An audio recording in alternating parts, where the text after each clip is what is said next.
müəyyən edin. Sinif və cisim sözləri bütün hal şəkilçiləri ilə işləndikdə son saytını itirir.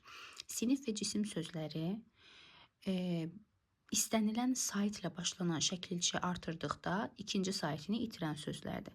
Lakin burada bizi bütün hal şəkilçisi deyir. Bilirik ki, hal şəkilçilərin içərisində çıxışlıq və yerli hal şəkilçilər də var. Da və dan da var. Biz da və dan şəkilçisini artıranda heç bir sayt düşümü olmayacaq. Ona görə bu yanlışdır.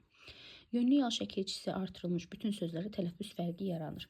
Nənə, baba, xala tipli sözlərdə nəniyə, babaya, xalaya formasına düşür. Amma biz məsələn biz sözünü götürək, ona yönlü hal şəkilçisi əlavə edək. Burada heç bir dəyişiklik yaranmadı.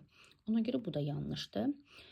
5, 6, 7, 8 sayıları numerativ sözlər işlənir. Bəli, 5 nəfər, 6 nəfər, 7, 8 nəfər deyə bilirik. Bu da doğrudur.